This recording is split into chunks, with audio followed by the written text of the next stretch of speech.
Hello friends, welcome to the success Kendra. Friends देखिए, आज इस वीडियो में हम लोग 67th बीपीएससी पीटी री एग्ज़ाम 2022 के लिए जो नया वाला घटना चक्र बुक आया हुआ है, यहाँ पर आप देख सकते हैं 67वीं बीपीएससी तक में जितने भी प्रश्न पूछे गए हैं उन सभी प्रश्नों को इस बुक में इंक्लूड किया गया है। और आज हम लोग 38वीं बीपीएससी से लेकर के 67वीं बीपीएससी तक में जो प्रश्न पूछे गए हैं केमिस्ट्री के, उन सभी प्रश्नों को हम लोग एक ही वीडियो में कवर कर लेंगे। फ्रेंड्स देखिए, जो 8 मई 2022 को 67th बीपीएससी पीटी एग्ज़ाम लिया गया था, उसका भी प्रश्न इसमें इंक्लूड है। फ्रेंड्स, अगर आप चैनल पर पहली बार विजिट कर रहे हैं तो चैनल को सब्सक्राइब करके बेल आइकन को ज़रूर दबा लीजिएगा, ताकि जब भी 67th और 68th बीपीएससी से संबंधित कोई भी इंपॉर्टेंट वीडियो अपलोड किया जाए तो उसका नोटिफिकेशन सबसे पहले आपके पास पहुंच जाए। तो चलिए फ्रेंड्स, बिना देरी किए हुए आज का सेशन स्टार्ट करते हैं। फ्रेंड्स प्लीज़ पहले वीडियो को लाइक कर दीजिए और जब सेशन समाप्त होगा तो इसको शेयर भी जरूर कर दीजिए। देखिए, यह जो प्रश्न है 67th बीपीएससी प्री 2022 जो 8 मई 2022 को लिया गया था, उसमें यह प्रश्न पूछा गया था, एक नाभिक की द्रव्यमान। देखिए फ्रेंड्स, इससे पहले मैंने आपको फिजिक्स के सभी प्रश्नों को एक ही वीडियो में कवर करा दिया था, साथ ही साथ बिहार के इतिहास को मैंने एक ही वीडियो में कवर कराया हुआ है, तथा बिहार के भूगोल को भी मैंने एक ही वीडियो में कवर करा दिया है, और आपके एग्जाम से पहले सभी सब्जेक्ट्स को मैं कवर करवा दूंगा। तो चलिए सेशन आज का स्टार्ट करते हैं। पहले प्लीज़ वीडियो को लाइक कर दीजिए। देखिए, आज के सेशन का यानी कि 38वीं बीपीएससी से लेकर के 67वीं बीपीएससी तक में जितने भी केमिस्ट्री के यानी कि रसायन विज्ञान के जो प्रश्न पूछे गए हैं उनको आज हम एक ही वीडियो में कवर कर लेंगे, ठीक है। आज के सेशन का पहला प्रश्न पढ़िएगा कि निम्नलिखित में से कौन सा एक तत्व नहीं है। अगर आपको आंसर पहले से पता है तो आंसर कमेंट में देकर के बताते चलिए। देखिए, आवर्त सारणी में तत्वों को 3 प्रमुख भागों में बांटा गया है। धातु यानी कि मेटल्स, अधातु नॉन मेटल्स तथा उपधातु मेटलॉइड्स में विभाजित किया गया है। अगर हम बात करें तो hydrogen, boron, carbon, nitrogen, oxygen, fluorine, phosphorus, sulphur, chlorine, selenium, bromine, iodine तथा सभी अक्रिय गैसों को जो है अधातुओं की श्रेणी में रखा गया है। ऑप्शन नंबर इसका सी राइट आंसर हो जाएगा, ठीक है। गैस जो है एक तत्व नहीं है। उसके बाद देखिए, दूसरा प्रश्न है कि आधुनिक रसायन शास्त्र का जनक किसे कहा जाता है। तो देखिए, ये कहा जाता है एंटोनी लेबोजियर को। राइट आंसर देखिए ऑप्शन नंबर सी दिया गया है, लेबोजियर को जो है आधुनिक रसायन शास्त्र का जनक कहा जाता है। और देखिए, एडोटेरिया का जो नया बिहार स्पेशल का बुक आया हुआ है उसको मैं कंटिन्यू कवर करवा रहा हूँ, और उसको भी आपके एग्जाम से पहले कवर करवा दूंगा। 67th बीपीएससी और 68th बीपीएससी के लिए काफ़ी इंपॉर्टेंट बुक है। अगर आपने उन वीडियोस को नहीं देखा है तो देख लीजिएगा, लिंक डिस्क्रिप्शन बॉक्स में मिल जाएगा। देखिए, एक तत्व में इलेक्ट्रॉन और न्यूट्रॉन की संख्या क्रमशः 18 और 20 है, यानी कि इलेक्ट्रॉन की संख्या 18 है और न्यूट्रॉन की संख्या 20 है। इस तत्व का द्रव्यमान संख्या क्या होगा। तो द्रव्यमान संख्या बराबर क्या होता है, प्रोटोनों की संख्या प्लस न्यूट्रॉनों की संख्या, ठीक है। जितना इलेक्ट्रॉन की संख्या होती है एलिमेंट में उतना ही प्रोटॉन की संख्या होती है। तो देखिए, यहाँ इलेक्ट्रॉन की संख्या 18 दिया गया है, यानी कि प्रोटॉन की संख्या 18 होगा, और न्यूट्रॉन की संख्या यहाँ पर 20 दिया गया। तो राइट आंसर इनको जोड़ दीजिएगा तो 38 आ जाएगा। चलिए, नेक्स्ट क्वेश्चन है हमारा कि एक नाभिक की द्रव्यमान संख्या। देखिए, ये प्रश्न जो है 67th बीपीएससी प्री 2022 में पूछा गया है, यहाँ पर आप देख सकते हैं। तो देखिए, अभी मैंने आपको बताया कि द्रव्यमान संख्या बराबर क्या होती है, प्रोटॉन की संख्या प्लस न्यूट्रॉन की संख्या। तो यहाँ पर देखेंगे इसका राइट आंसर क्या हो जाएगा, ऑप्शन नंबर ए हो जाएगा, न्यूट्रॉनों और प्रोटॉनों की संख्याओं का योग होती है। नेक्स्ट क्वेश्चन है कि प्लूटोनियम न्यूक्लाइड। देखिए, यहाँ पर दिया भी गया इसका सिंबल के साथ 242 इसका एटॉमिक मास है और 94 इसका एटॉमिक नंबर है, कि नाभिक में न्यूट्रॉनों की संख्या होती है। अब न्यूट्रॉन की संख्या यहाँ पर आपसे पूछा गया है, तो न्यूट्रॉन की संख्या बराबर क्या हो जाएगी, तो द्रव्यमान संख्या जो कि यहाँ पर देखिएगा 242 दिया गया है, माइनस क्या हो जाएगा, प्रोटॉन की संख्या। तो ये देखिए एटॉमिक नंबर दिया गया है, ये प्रोटॉन की संख्या है 94। इसको जब आप माइनस कर दीजिएगा तो 148 इसका करेक्ट आंसर आ जाएगा, ठीक है। चलिए, उसके बाद देख लीजिए। और फ्रेंड्स, थोड़ा सा जल्दी में हम लोग वीडियो को कवर करेंगे, अन्यथा वीडियो काफ़ी लंबी हो जाएगी। चलिए, और रिवीजन वीडियो है आपका, ध्यान रखना है, आपको रिवीजन करना है। आपने ऑलरेडी इसको कवर कर रखा है तो हम लोग रिवीजन कर रहे हैं। एक तत्व में समस्थानिक अलग अलग होते हैं, बताइए इसका राइट आंसर क्या हो जाएगा। तो देखिए, द्रव्यमान संख्या में, ठीक है, द्रव्यमान संख्या में अलग अलग होते हैं, और उनकी परमाणु संख्या क्या होती है, समान होती है, यानी कि प्रोटॉनों की संख्या उनमें समान होती है, परंतु द्रव्यमान संख्या या परमाणु भार कह लीजिए ये अलग अलग होता है। तो राइट आंसर इसका क्या हो जाएगा, द्रव्यमान संख्या में, ठीक है। चलिए, ऑप्शन नंबर इसका बी जो होगा करेक्ट आंसर हो जाएगा। नेक्स्ट क्वेश्चन देखिए पूछा गया है कि फैराडे स्थिरांक है, तो फैराडे स्थिरांक जो है यह क्या है? तो देखिए फैराडे स्थिरांक जो है फ्रेंड्स यह क्या है? तो यह एक सार्वभौमिक स्थिरांक है, सार्वभौमिक स्थिरांक है। ऑप्शन नंबर डी इसका राइट आंसर हो जाएगा। चलिए नेक्स्ट क्वेश्चन कर लेंगे, क्वेश्चन नंबर 8 कि निम्न में से किसका पीएच मान 7 होता है? तो ध्यान से सुनिए, देखिए पीएच मान जो 7 होता है यह उदासीन विलयन का होता है। उसके बाद जो शुद्ध जल होता है उसका पीएच मान 7 होता है। खाने वाला जो नमक है NaCl, इसका पीएच मान भी 7 ही होता है, ध्यान रखना आपको, ठीक है। तो ऑप्शन नंबर ई राइट आंसर हो जाएगा, शुद्ध पानी और उदासीन विलयन। अच्छा, क्षारीय विलयन का पीएच मान 7 से अधिक होता है। पीएच स्केल पर आप देखेंगे 7 से जो कम होता है वो अम्लीय होता है और 7 से जो अधिक होता है वह क्षारीय होता है। उसके बाद देखिए निम्नलिखित में से किस विलयन के पीएच मान 7 से अधिक है? तो अभी मैंने आपको बताया कि 7 से अधिक जो होता है वो किसका होता है? तो 7 से अधिक जो होता है वो क्षारीय विलयन का होता है, ठीक है। क्षारीय विलयन का 7 से कम जो होता है वो अम्लीय विलयन का होता है। देखिए ये प्रश्न 67th बीपीएससी प्री 2022 में 8 मई 2022 के दिन यह पूछा गया है। अगला प्रश्न कि पानी का पीएच मान, पानी का पीएच मान कितना होता है? तो राइट आंसर इसका 7 हो जाएगा। उसके बाद देखिएगा एक घोल का पीएच 3 से 6 बदलता है, H+ आयन की सांद्रता, बताइए इसका राइट आंसर क्या हो जाएगा? तो यहाँ पर ध्यान देंगे तो देखिए इसका राइट आंसर हो जाएगा 1000 गुना कम हो जाएगी, 1000 गुना कम हो जाएगी। ऑप्शन नंबर इसका डी जो होगा राइट आंसर हो जाएगा, ठीक है, 1000 गुना कम हो जाएगी। चलिए नेक्स्ट क्वेश्चन कर लेंगे। अगला प्रश्न है हमारा कि ब्रोमीन होती है, ब्रोमीन जो होती है यह क्या होती है? ब्रोमीन गहरा लाल रंग धारित तीक्ष्ण गंध वाला एक वाष्पशील द्रव है, ठीक है। ब्रोमीन का परमाणु क्रमांक कितना होता है? 35 होता है। और ध्यान रखना है यह कमरे के ताप पर द्रव अवस्था में रहता है, यह भी पूछा जाता है, ठीक है। और ब्रोमीन जो है वर्ग 17 का सदस्य है, जिसे हाइड्रोजन वर्ग के नाम से जाना जाता है। यह अज्वलनशील होता है तथा जल में अल्प विलय होता है, यानी कि थोड़ा सा विलय होता है। तो इसका राइट आंसर यहाँ पर देखिएगा लाल द्रव, मैंने बताया था गहरा लाल रंग धारित तीक्ष्ण गंध वाला एक वाष्पशील द्रव्य है। उसके बाद देखिए नेक्स्ट क्वेश्चन है कि वेल्डिंग में प्रयोग होने वाली गैसें हैं, वेल्डिंग में प्रयोग होने वाली जो गैसें हैं ये कौन सी हैं? तो देखिए वेल्डिंग में ऑक्सीजन तथा एसिटिलीन का इस्तेमाल किया जाता है, ठीक है। चलिए ऑक्सी एसिटिलीन वेल्डिंग सबसे अधिक प्रचलित विधि है, ये आपको भी पता होगा। तो राइट आंसर इसका ऑप्शन नंबर सी हो जाएगा। नेक्स्ट क्वेश्चन है कि गैल्वेनाइज्ड लोहे के पाइप पर परत होती है, बताइए किसकी परत होती है? तो देखिए गैल्वेनाइज्ड लोहे की परत पर जो होती है ये होती है किसकी? तो फ्रेंड्स ध्यान रखना आपको, ठीक है, ये जिंक की परत चढ़ाई जाती है। लोहे एवं इस्पात को जंग से सुरक्षित रखने के लिए उस पर जस्ते की यानी कि जिंक की पतली परत जो चढ़ाने की विधि है उसको ही गैल्वेनाइजेशन यानी कि हिंदी में यशद लेपन कहा जाता है, ठीक है। तो option number A right answer हो जाएगा। उसके बाद देखिए कपड़े साफ करने में प्रयोग होने वाले डिटर्जेंट है, बताइए। तो फ्रेंड्स यह क्या है? यह क्या है? तो यह सल्फोनेट है।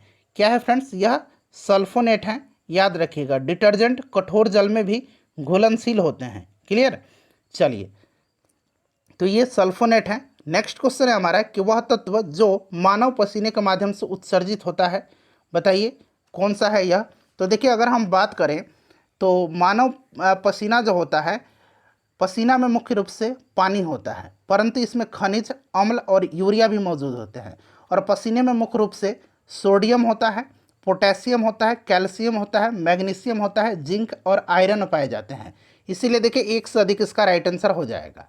चलिए उसके बाद देखिएगा कि नीला थोथा रासायनिक रूप से है, नीला थोथा, ठीक है। नीला थोथा का फॉर्मूला क्या होता है? तो CuSO4 × 5H2O होता है। हिंदी में इसको नीला थोथा और अंग्रेजी में ब्लू विट्रियोल कहा जाता है। और यह कॉपर सल्फेट है, क्या है? कॉपर सल्फेट है, क्लियर। अच्छा सफ़ेद थोथा यानी कि वाइट विट्रियोल जो होता है यह क्या है? ZnSO4 प्लस कितना होता है? तो 7H2O होता है, ठीक है, याद रखना है। उसके बाद अगर हम बात करें तो हरा थोथा यानी कि ग्रीन विट्रियोल जो होता है ये FeSO4 होता है, यहाँ मैं लिखता हूँ FeSO4 × 7H2O होता है, इसका भी 7H2O होता है, ध्यान रखिएगा, ठीक है।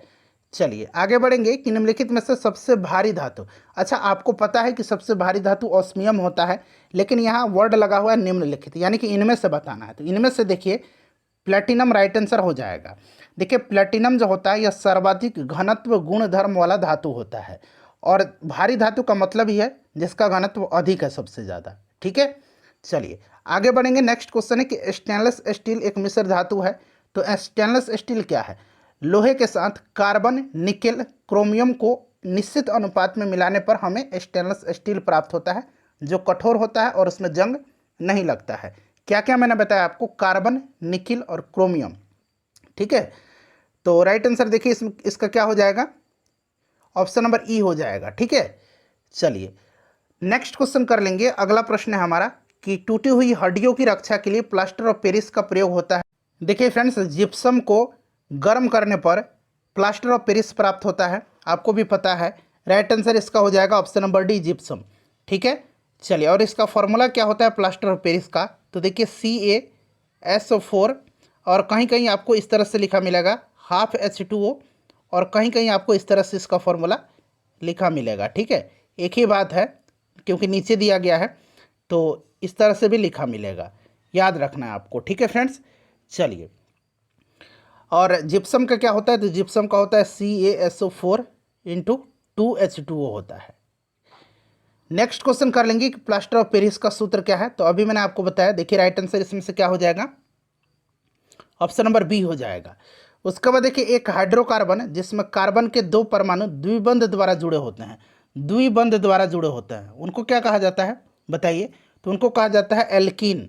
ठीक है, एल्केन में क्या होता है? सिंगल बॉन्ड होता है। एल्कीन में डबल बॉन्ड होता है कार्बन परमाणु के बीच, और एल्काइन में ट्रिपल बॉन्ड होता है।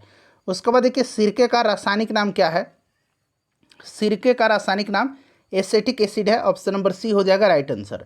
देखिए जो चीज़ आप पहले से जानते हैं वहाँ मैं आपका टाइम वेस्ट नहीं करूँगा, मैं वहाँ एक्सप्लेनेशन की आवश्यकता ही नहीं है, क्योंकि उन चीज़ों को आप पहले से जानते हैं। तो जहाँ ज़रूरत होगी वहाँ मैं आपको बताते चलूँगा। निम्नलिखित में से कौन सा अम्ल सिरके में उपस्थित होता है?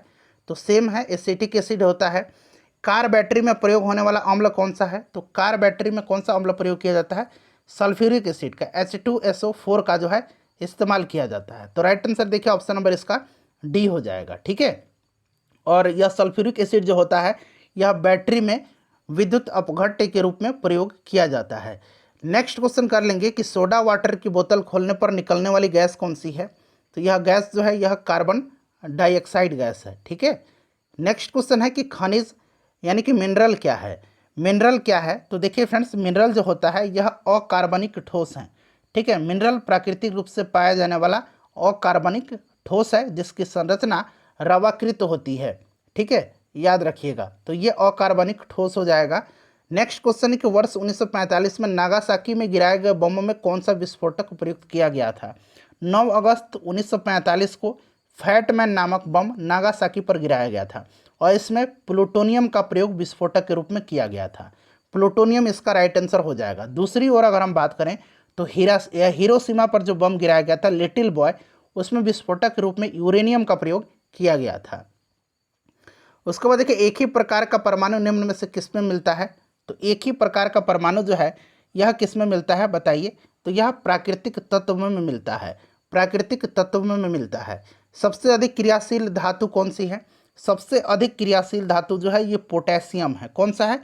पोटेशियम सबसे ज़्यादा क्रियाशील होता है। तो देखिए पोटेशियम इसका राइट आंसर हो जाएगा। उसके बाद देखिए वनस्पति तेल में से वनस्पति घी बनाने में प्रयुक्त होने वाली गैस कौन सी है बताइए? इसका राइट आंसर क्या हो जाएगा? तो देखिए इसका जो राइट आंसर हो जाएगा वो क्या हो जाएगा फ्रेंड्स बताइए? इसका जो करेक्ट आंसर हो जाएगा वो हाइड्रोजन हो जाएगा। ठीक है, आपने हाइड्रोजनीकरण पढ़ा है ना, हाइड्रोजनीकरण जिसको कहा जाता है।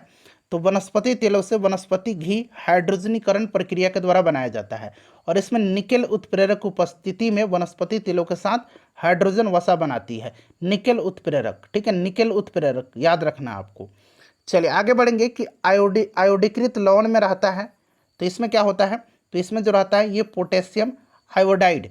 ठीक है, पोटेशियम आयोडाइड। ऑप्शन नंबर इसका डी हो जाएगा राइट आंसर। ठीक है, ऑप्शन नंबर डी इसका करेक्ट आंसर हो जाएगा।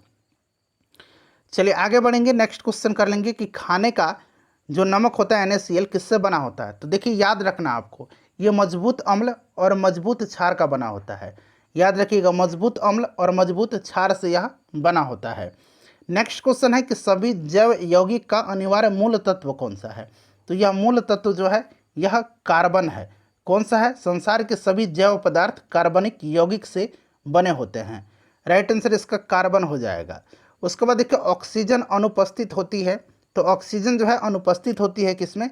केरोसिन में होती है। इसमें केरोसिन हो जाएगा इसका राइट आंसर, मिट्टी का तेल। क्लियर। उसके बाद देखिए सिगरेट लाइटर में निम्नलिखित में से कौन सी गैस प्रयुक्त होती है? सिगरेट लाइटर पूछा गया, बताइए राइट आंसर इसका क्या हो जाएगा? तो देखिए अगर हम बात करें तो ब्यूटेन का इस्तेमाल किया जाता है। ब्यूटेन का फॉर्मूला क्या होता है? तो C4H10 होता है, याद रखिएगा। ठीक है, चलिए अगला प्रश्न करेंगे कि निम्नलिखित में से कौन सा तरलीकृत पेट्रोलियम गैस का प्रमुख घटक है? तो यह घटक जो है कौन सा है? तरलीकृत पेट्रोलियम गैस यानी कि LPG की बात किया जा रहा है। तो इसका मुख्य घटक ब्यूटेन होता है और प्रोपेन होता है। ब्यूटेन और प्रोपेन होता है। ठीक है, तो एक से अधिक इसका देखिए ब्यूटेन भी है और प्रोपेन भी है, तो ऑप्शन नंबर ई इसका राइट आंसर हो जाएगा। चलिए आगे बढ़ेंगे, नेक्स्ट क्वेश्चन कर लेंगे कि प्राकृतिक रबर किसका बहुलक है? प्राकृतिक रबर जो होता है यह आइसोप्रीन का बहुलक होता है।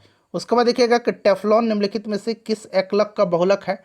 टेफ्लॉन जो है यह किस एकलक का बहुलक है? तो टेफ्लॉन जो है यह टेट्राफ्लोरोएथिलीन का बहुलक है। ठीक है, टेट्राफ्लोरोएथिलीन याद रखिएगा।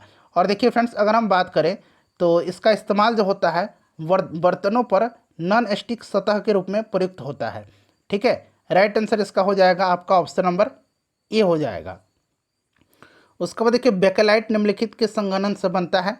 बेकेलाइट किसके संघनन से बनता है? तो फिनॉल और फॉर्मल्डिहाइड के। फिनॉल और फॉर्मल्डिहाइड के, ध्यान रखिएगा। राइट आंसर इसका क्या हो जाएगा? ऑप्शन नंबर यहाँ पर बी जो है राइट आंसर हो जाएगा, फिनॉल और फॉर्मल्डिहाइड। उसके बाद चलिए अगला प्रश्न है कि ट्राइग्लिसराइड क्या है? ट्राइग्लिसराइड जो है यह क्या है? तो फ्रेंड्स यह शरीर में पाए जाने वाला फैट का एक प्रकार है। ठीक है, ट्राइग्लिसराइड वसा कोशिकाओं में संचित होता है। ठीक है, और हमारा शरीर भोजन से प्राप्त अप्रयुक्त ऊर्जा को ट्राइग्लिसराइड के रूप में परिवर्तित कर देता है। तो राइट आंसर इसका वसा हो जाएगा। ग्रेफाइट और हीरे के बारे में निम्नलिखित में से कौन सा कथन सत्य है?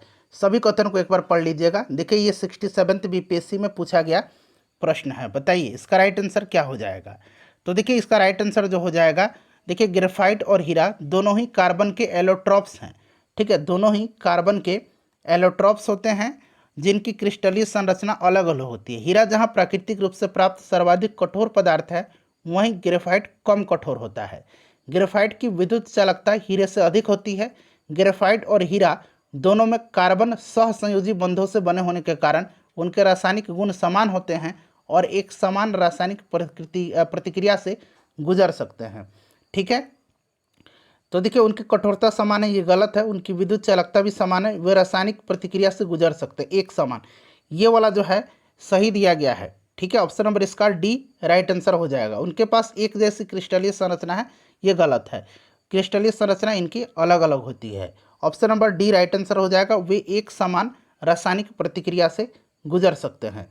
उसके बाद देखिएगा कि पुलिस द्वारा नशे में गाड़ी चलाने की वाली की सांस की जांच के लिए फिल्टर पेपर पर क्या होता है? तो देखिए वहाँ पर होता है आपका potassium dichromate sulphuric acid. Potassium dichromate sulphuric acid, तो ऑप्शन नंबर ए इसका राइट आंसर हो जाएगा। घरेलू ईंधन के रूप में प्रयुक्त LPG में मुख्यतः होती है, तो इसमें क्या होता है? तो फ्रेंड्स इसमें जो होता है मैंने आपको बताया था कि ये प्रोपेन और ब्यूटेन होता है। तो एक से अधिक इसका राइट आंसर हो जाएगा। यहाँ प्रोपेन भी है और ब्यूटेन भी दिया गया है। ठीक है, ध्यान रखिएगा, ये प्रोपेन और ब्यूटेन का मिश्रण होता है। चलिए, और इसमें गंधयुक्त पदार्थ मरकप्टेन मिलाया जाता है जिससे कि रिसाव होने पर इसका पता चल सके। चलिए उसके बाद देखिएगा कि ग्रीन हाउस गैसों में मुख्य घटक होता है। ग्रीन हाउस गैस कौन कौन सी हैं? तो कार्बन डाइऑक्साइड, जलवाष्प, नाइट्रस ऑक्साइड, मीथेन, ओजोन। ठीक है, तो यहाँ पर देखिए carbon dioxide, methane, nitrous oxide, ozone, तो एक से अधिक इसका राइट आंसर हो जाएगा। उसके बाद देखिए ग्रीन हाउस गैसों का मुख्य घटक होता है, तो अभी मैंने इसी प्रश्न को कराया था, ऑप्शन नंबर ई इसका राइट आंसर हो जाएगा। नेक्स्ट क्वेश्चन है कि पेट्रोल तथा डीजल के अधूरे जलने से उत्पन्न होती है। तो ये आपको भी पता होगा, CO ये उत्पन्न होती है जिसको कि कार्बन मोनोऑक्साइड कहा जाता है। चलिए नेक्स्ट क्वेश्चन है कि साबुन ग्रीस को हटाता है, साबुन ग्रीस को हटाता है, बताइए राइट आंसर। तो यह हटाता है पाइसीकरण के द्वारा। किसके द्वारा? पाइसीकरण के द्वारा हटाता है। तो ऑप्शन नंबर इसका सी जो होगा राइट आंसर हो जाएगा, पाइसीकरण के द्वारा। ठीक है, उसके बाद देखिएगा मिलान करना है। तो यहाँ पर देखेंगे फ्रेंड्स, चलिए यहाँ पर मैं मिलान करवा देता हूँ आपको। यहाँ पर देखिए एस्पार्टम क्या है? तो एस्पार्टम जो है ना, यह क्या है? तो यह कृत्रिम मधुरक है। फ्रेयॉन क्या है? फ्रेयॉन क्या है? तो फ्रेयॉन जो होता है एक प्रशीतक है। नियोप्रिन क्या है? तो यह संश्लेषित रबर है। और बेनाड्रिल क्या है? तो बेनाड्रिल जो है प्रतिहिस्टामिन है। तो ये राइट आंसर आपका मिला लीजिएगा आप। मेरे ख्याल से इसका करेक्ट आंसर आपका हो जाएगा 3, 4, 1 और 2। देखिए 3, 4, 1, 2 कहाँ पर दिया गया है? 3, 4, 1, 2, 3, 4, 1, 2 ऑप्शन नंबर सी में दिया गया है। नेक्स्ट क्वेश्चन है कि निम्नलिखित में से किसकी मात्रा अम्ल वर्षा में सबसे अधिक होती है? अम्ल वर्षा में सबसे अधिक मात्रा किसकी होती है? तो ये होती है H2SO4 की। H2SO4 की सबसे ज़्यादा अम्ल वर्षा में मात्रा होती है। ठीक है, चलिए आगे बढ़ेंगे और देखिए अम्ल वर्षा में जो होती है इसकी मात्रा सल्फ्यूरिक एसिड की लगभग 70% होती है। ठीक है, और देखिए अम्ल वर्षा होता किसके कारण है? तो यह भी आपको जानना चाहिए। देखिए अम्ल वर्षा जो होता है ना, यह होता है एसिड रेन। यह किसके कारण से होता है? तो H2SO4 तथा नाइट्रिक अम्ल जो पृथ्वी पर गिरते हैं, इससे अम्ल वर्षा या अम्लीय वर्षा कहते हैं। नेक्स्ट क्वेश्चन है कि अम्ल वर्षा होती है, तो अम्ल वर्षा जो होती है यह होती है पेट्रोल से। ठीक है, उसके बाद देखिए जो कारखानों से उत्सर्जन होता है जो गैस, उनके से, ऊर्जा उत्पादन वाले संयंत्र में कोयला जलाने से। तो यहाँ पेट्रोल भी है, कोयला भी है, कारखाना भी है। तो ऑप्शन ई जो है अभी अवेलेबल है आपके पास, इसीलिए 1 से अधिक इसका राइट आंसर हो जाएगा। उसके बाद देखिए शुष्क बर्फ क्या है? तो ठोस कार्बन डाइऑक्साइड है, ठोस कार्बन डाइऑक्साइड है। ऑप्शन नंबर बी हो जाएगा राइट आंसर। ठीक है, चलिए निम्नलिखित में से किसे शुष्क बर्फ कहते हैं? तो सेम क्वेश्चन है, ठोस कार्बन डाइऑक्साइड। अगला प्रश्न कर लेंगे। नेक्स्ट क्वेश्चन है कि शुष्क बर्फ क्या है? देखिए लगातार यह प्रश्न पूछा गया है, ठोस कार्बन डाइऑक्साइड है। चलिए अगला प्रश्न कर लेंगे अब नेक्स्ट क्वेश्चन कि चूने का पानी किसके द्वारा दूधिया हो जाता है? चूने का पानी जो है यह दूधिया हो जाता है कार्बन डाइऑक्साइड के कारण। ठीक है, कार्बन डाइऑक्साइड इसका राइट आंसर हो जाएगा, कार्बन डाइऑक्साइड के कारण। जब कार्बन डाइऑक्साइड गैस को चूने के पानी में प्रवाहित करते हैं तो चूने का पानी दूधिया हो जाता है। निम्नलिखित में से कौन सा सीमेंट का मुख्य घटक है? सीमेंट का यहाँ पर मुख्य घटक पूछा गया है, बताइए इसका राइट आंसर क्या हो जाएगा। तो देखिए अगर हम बात करें तो सीमेंट का निर्माण में प्रयुक्त होने वाले मुख्य घटक चूना पत्थर है, लाइमस्टोन है, सिलिका है। ठीक है, तो यहाँ पर देखिएगा चूना पत्थर भी दिया गया है, सिलिका भी दिया गया है। क्लियर, जो राइट आंसर 1 से अधिक हो जाएगा इसका। उसके बाद देखिए सिलिका मिट्टी को एक साथ गर्म करने पर उनकी अभिक्रिया के फलस्वरूप सीमेंट क्लिंकर का निर्माण होता है। ऑप्शन नंबर ई राइट आंसर हो जाएगा इसका। एक कार बैटरी में प्रयुक्त विद्युत अपघट्य होता है, मैंने स्टार्टिंग में ही बताया था आपको, सल्फ्यूरिक एसिड होता है। ठीक है, जब मैं एक्सप्लेन करा रहा था उससे मैं आपको बता दिया था। निम्नलिखित में से किसमें कार्बन नहीं है? तो देखिए सभी कार्बन का अपरूप है, तो ऑप्शन नंबर डी हो जाएगा, उपरोक्त में से कोई नहीं। ठीक है, चलिए नेक्स्ट क्वेश्चन कर लेंगे कि निम्न में से सबसे सख्त कौन है? तो सबसे सख्त जो होता है ये हीरा होता है। हीरा सर्वाधिक कठोर प्राकृतिक पदार्थ है। उसके बाद देखिए निम्नलिखित में पदार्थों में से कौन पदार्थ खाने की वस्तु के परिरक्षण में प्रयोग होता है? तो यह सोडियम बेंजोएट है, सोडियम बेंजोएट का इस्तेमाल किया जाता है। पारद धातु मिश्रण है, यहाँ पर देखिए सभी ऑप्शन दिया गया है। पारद धातु जो है यह मिश्रण होता है, तो यह होता है पारदयुक्त मिश्र धातु होती है। ऑप्शन नंबर इसका सी हो जाएगा राइट आंसर। ठीक है, चलिए अगला प्रश्न है कि खाना बनाने में प्रयोग की जाने वाली गैस मुख्यतः कौन सी है? तो यह गैस जो है यह कौन सी है? मीथेन गैस है, मीथेन गैस का इस्तेमाल किया जाता है। ठीक है, मीथेन गैस का उपयोग किया जाता है, इससे गोबर, कूड़ा कचरा इन सब से प्राप्त किया जाता है। नेक्स्ट क्वेश्चन है कि निम्न धातुओं में से कौन सामान्य ताप पर द्रव्य है? तो द्रव्य पूछा गया और साथ साथ धातु है, इस बात को ध्यान रखना आपको। तो यह आपका हो जाएगा पारा। ठीक है, पारा हो जाएगा, याद रखिएगा। इसका प्रयोग थर्मामीटर में किया जाता है ताप मापन में। अगला प्रश्न कि ठोस कपूर वाष्प बनाने की प्रक्रिया को क्या कहा जाता है? बहुत ईजी क्वेश्चन है, सब्लिमेशन कहा जाता है, ऊर्ध्वपातन कहा जाता है।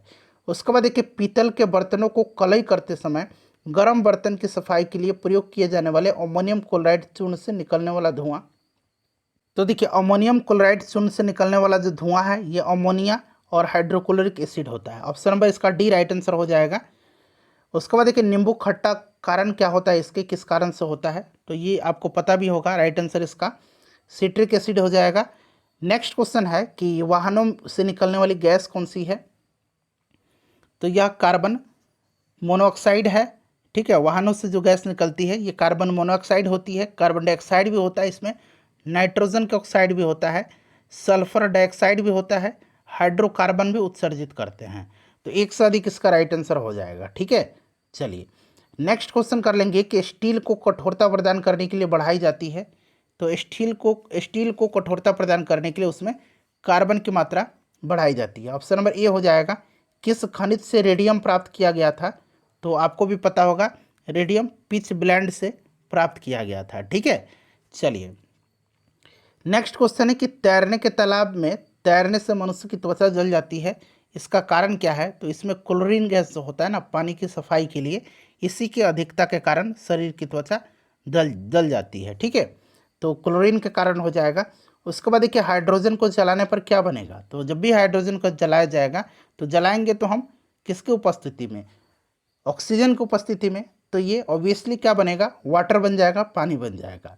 उसके बाद देखिएगा कि सोने को घोला जा सकता है, तो सोने को एक्वा रेजिया में घोला जाता है।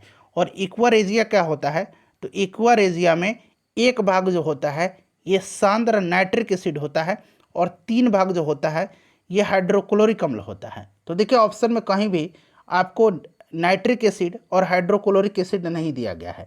ऑप्शन नंबर इसका ई राइट आंसर हो जाएगा।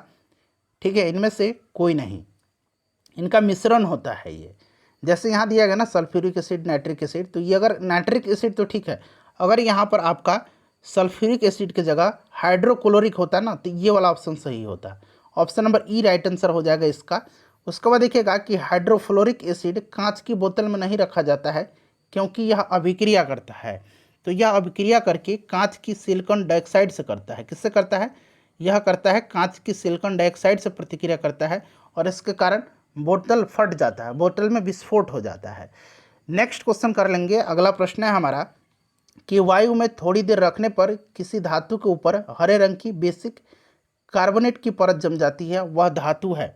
तो वह धातु जो है कौन सा है, वह धातु तांबा है। ठीक है, तांबा के ऊपर हरे रंग की बेसिक कार्बोनेट की परत जम जाती है, तो यह तांबा हो जाएगा। उसके बाद एक विस्फोटक नाइट्रोग्लिसरीन है एक, तो यह क्या है, एक एस्टर है जिसका प्रयोग विस्फोटक की तरह किया जाता है। नेक्स्ट क्वेश्चन है कि घरेलू एलपीजी सिलेंडरों में दाब मापक नहीं प्रदान किए जाते हैं क्योंकि, तो इसका राइट आंसर क्या होगा, इसका आंसर आप मुझे कमेंट करके बताइएगा। ठीक है, आप मुझे इसका आंसर कमेंट करके बताइएगा। ये प्रश्न कई बार कवर कराया गया है। चलिए निम्नलिखित में से किस खनिज द्वारा लोहा प्राप्त किया जाता है, तो लोहा जो प्राप्त किया जाता है ये हेमेटाइट के द्वारा किया जाता है। हेमेटाइट मैग्नेटाइट ये लोहा के अयस्क हैं। अगला प्रश्न है कि विरंजक चूर्ण के लिए कौन सा कथन असत्य है, असत्य पूछा गया है। तो देखिए जल में अधिक विलय होता है, ये गलत दिया गया है। ठीक है, जल में अधिक विलय जो होता है ये गलत दिया गया है। ऑप्शन नंबर ए जो है असत्य दिया गया है। हल्के पीले रंग का चूर्ण है, सही है। ऑक्सीकारक है, तनु अम्ल की प्रतिक्रिया से क्लोरीन निष्कासित करता है, ये भी सही दिया गया है। ठीक है, तनु सल्फ्यूरिक अम्ल अथवा तनु हाइड्रोक्लोरिक अम्ल के साथ यह अभिक्रिया करके क्लोरीन गैस जो है उत्पन्न करता है, तो ये वाला गलत दिया गया है। जस्ते से एक आयतन भाग, देखिए यहाँ डेंसिटी भी दिया गया है इसका, और 2 आयतन भाग तांबा, यानी कि जस्ते का 1 आयतन भाग है और तांबा का 2 आयतन भाग है। इसको मिलाने पर पीतल बनता है। पीतल का घनत्व पूछा गया आपसे, तो बताइए राइट आंसर इसका क्या हो जाएगा, पीतल का घनत्व। तो देखिए पीतल का घनत्व जब आप निकालेंगे तो यहाँ पर आप देख सकते हैं कि यहाँ पर देखिए क्या दिया गया है, यहाँ पर दिया गया है आपका, ठीक है। अब देखिए चूंकि एक आयतन ये मिलाया गया है और 2 आयतन ये मिलाया गया, यानी कि जो प्रोडक्ट बन रहा है पीतल ये 3 आयतन का बनेगा, तो एक भाग जास्ता है, तो यहाँ इसका डेंसिटी दिया गया है। ठीक है, 7100, और ये 2 भाग है और इसका डेंसिटी 8900 किलोग्राम पर मीटर क्यूब दिया गया है। तो 2 भाग है चूँकि, तो 8900 के 2 से गुना कर देंगे। ठीक है, तो 2 × 8900। अब इसको जोड़ दीजिए तो यहाँ पर कितना आ जाएगा, 24,900 आ जाएगा। ठीक है, चूँकि यहाँ पर 3 है, ये क्या है, ये इधर पीतल है आपका। ठीक है, तो पीतल आपको पूछा गया है, तो ये 3 इधर डिवाइड में चला जाएगा, तो राइट आंसर इसका 8300 हो जाएगा। देखिए 8300 ऑप्शन नंबर बी में दिया गया है। उसके बाद देखिएगा कि दस्ते से एक बर्तन पर विद्युत लेपन की विधि में बताइए राइट आंसर क्या हो जाएगा। तो बर्तन को ऋण ध्रुव और शुद्ध दस्ते को धन ध्रुव बनाया जाता है। ठीक है, चलिए राइट आंसर इसका देखिए ऑप्शन नंबर सी हो जाएगा। उसके बाद देखिएगा कि स्टेनलेस स्टील मिश्र धातु है, तो देखिए इसमें जो होता है स्टेनलेस स्टील में ये क्या है, एक मिश्र धातु है, आयरन होता है, इसमें आयरन सबसे ज़्यादा होता है, क्रोमियम होता है, मैग्नीज, कार्बन और अल्प मात्रा में इसमें निकेल मिलाया जाता है, इसमें सिलिकॉन नहीं मिलाया जाता है। तो देखिए लोहा निकेल है, लोहा क्रोमियम है, तो वैसे ही एक से अधिक इसका राइट आंसर हो जाएगा।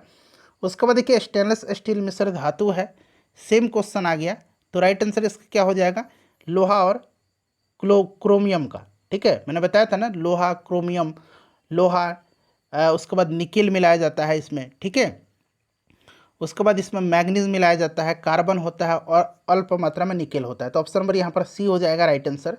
उसके बाद देखिए निम्नलिखित में से किसमें ऋणात्मक आवेश होता है, ऋणात्मक आवेश होता है इसमें बीटा किरण में, किसमें होता है, बीटा में। ठीक है, चलिए, और अल्फा धनावेशित होता है, बीटा ऋणावेशित होता है, और गामा जो होता है ये उदासीन होता है। तो करेक्ट आंसर इसका ऑप्शन नंबर सी हो जाएगा। उसके बाद देखिए निम्नलिखित में से कौन सा इलेक्ट्रॉनिक समरूपण धातु तत्वों के लिए होता है, बताइए करेक्ट आंसर। तो देखिए ये आपका हो जाएगा ऑप्शन नंबर डी, धातु तत्व पूछा गया है। तो यहाँ पर देखिएगा ये तो क्या हो गया, 8 है, यानी कि स्टेबल है, ये भी 8 है, स्टेबल अक्रिय हो गया।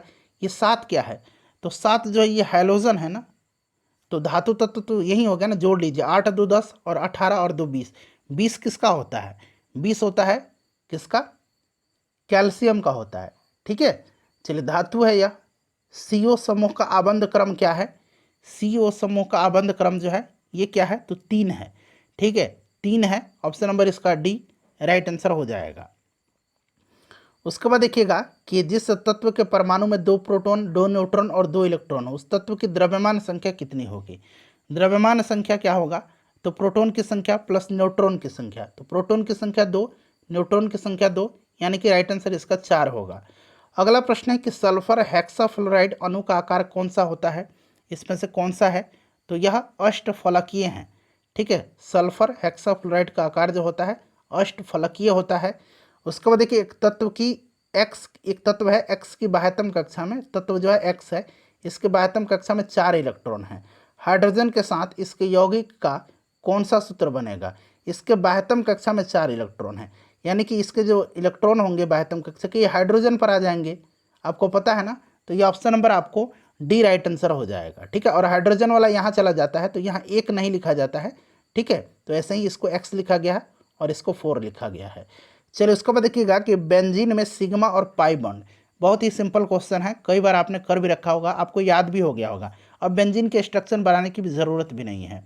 ठीक है, 12 सिग्मा और 3 पाई बॉन्ड होता है, ऑप्शन नंबर सी इसका आंसर हो जाएगा। C6H6 जो होता है यह बेंजीन का फॉर्मूला होता है। चलो उसके बाद देखिएगा कि भारी पानी वह पानी होता है, भारी पानी वह पानी होता है जिसमें हाइड्रोजन का स्थान उसका आइसोटोप ले लेता है, option number C right answer हो जाएगा। भारी जल D2O होता है, इसका रासायनिक सूत्र D2O, याद रखना आपको। ठीक है, चलिए किसी परमाणु नाभिक को आइसोटोप, किसी परमाणु नाभिक का आइसोटोप वह नाभिक है जिसमें प्रोटॉन की संख्या वही होती है परंतु न्यूट्रॉन की संख्या भिन्न होती है। ठीक है, प्रोटॉन की संख्या वही होती है परंतु न्यूट्रॉन की संख्या भिन्न होती है। क्लियर, चलिए तो यहाँ पर देखेंगे तो ऑप्शन नंबर बी हो जाएगा इसका राइट आंसर। नेक्स्ट क्वेश्चन कर लेंगे। हाँ, अगला प्रश्न है हमारा कि दूध उदाहरण है, तो दूध जो होता है यह किसका उदाहरण है, दूध जो उदाहरण है यह उदाहरण किसका है, तो कोलाइड का भी उदाहरण है और इमल्सन का भी है, तो बी और सी दोनों होना चाहिए, यानी कि एक से अधिक इसका राइट आंसर होना चाहिए। नेक्स्ट क्वेश्चन हमारा कि अल्कोहलिक खमीर यानी कि फर्मेंटेशन का आखिरी उत्पाद क्या है, तो ये आपको भी पता होगा, यह इथाइल अल्कोहल है, इथाइल अल्कोहल है। ठीक है, C2H5OH होता है इथाइल अल्कोहल। चलिए आगे बढ़ेंगे। शराब के रूप में इस्तेमाल किया जाता है। ग्लूकोज को एथिल अल्कोहल में किस एंजाइम द्वारा बदल दिया जाता है? ग्लूकोज को एथिल अल्कोहल में, तो यह बदल दिया जाता है जाइमेज के द्वारा। जाइमेज के द्वारा। ये क्वेश्चन बहुत ही इंपॉर्टेंट है, इसको आप ध्यान रखेंगे, ठीक है। चलिए उसके बाद देखिएगा कि शक्कर की किण्वन से क्या बनता है। तो शक्कर का किण्वन सेम क्वेश्चन है जो अभी हमने देखा था। राइट आंसर इसका इथाइल अल्कोहल हो जाएगा, ठीक है। उसके बाद देखिए ग्लूकोज का फॉर्मूला पूछा गया है, तो C6H12O6 होता है। अगला प्रश्न कि यूरिया में उपस्थित होने वाले तत्व, तो यूरिया में क्या होता है? यूरिया में कार्बन होता है, ऑक्सीजन होता है, नाइट्रोजन होता है और हाइड्रोजन होता है, ठीक है। तो देखिए यहाँ पर ऑप्शन नंबर इसका डी जो होगा राइट आंसर हो जाएगा। चलिए, और यूरिया में लगभग 46% जो होता है यह नाइट्रोजन होता है, याद रखना आपको, ठीक है। चलिए आगे बढ़ेंगे कि अपमार्जक क्या है, डिटर्जेंट क्या है। तो डिटर्जेंट जो होता है ये शोधन अभिकर्ता है। निम्न में से कौन सा पदार्थ साबुन बनाने में प्रयुक्त होता है? तो साबुन में प्रयुक्त किया जाता है वनस्पति तेल का। किसका? वनस्पति तेल का प्रयोग किया जाता है। पीतल में कौन सी धातु होती है? पीतल जो होता है यह मिश्र धातु होता है तांबा और जस्ता का। तांबा और जस्ता का मिश्र धातु होता है।